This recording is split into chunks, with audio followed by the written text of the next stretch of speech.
Make no mistake about it. Shane Pinto's 41-game suspension is massive. From a legal standpoint, the NHL must honor past practice and precedent when it disciplines players. While Pinto represents the first player suspended for a gambling violation, the league has dealt with other serious events, including Todd Bertuzzi's hit on Steve Moore, which resulted in a 33-game suspension. And Chris Simon got 30 games for going after Jarkko Ruutu and then stomping on his leg. So the Ottawa Senators' forward 41-game suspension is a precedent setting. And what's more is the suspension represents a negotiated settlement, which included an agreement not to appeal the suspension. So that means that absent settlement, Pinto may well have faced a far longer suspension. I also suspect that the negotiated settlement is bound by confidentiality, which means Pinto can't publicly address the basis for his suspension. No one can. That silence hasn't quieted speculation as to the basis for the suspension. While we don't know what happened, there are some clues that may help figuring this out. 1. The NHL indicated Pinto did not bet on NHL games. 2. As per various reports, the basis of the suspension relates to a third party placing bets through Pinto's gambling account.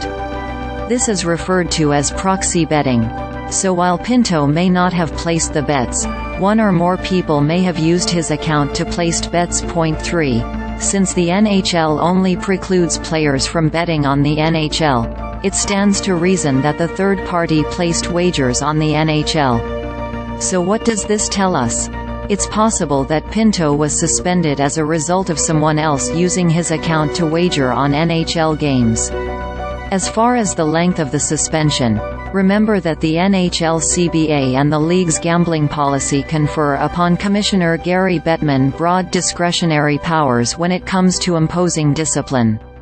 And as per the Deflategate case, it is really tough to successfully challenge commissioner discipline.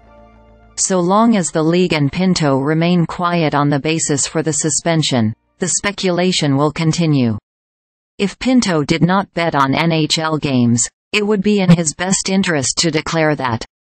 There is one important question that must be addressed.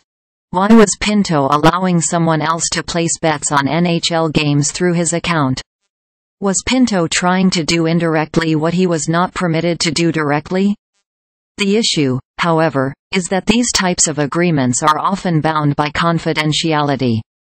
So before anyone could speak publicly, that would need to be waived. And it seems that no one is particularly interested in doing so at the moment.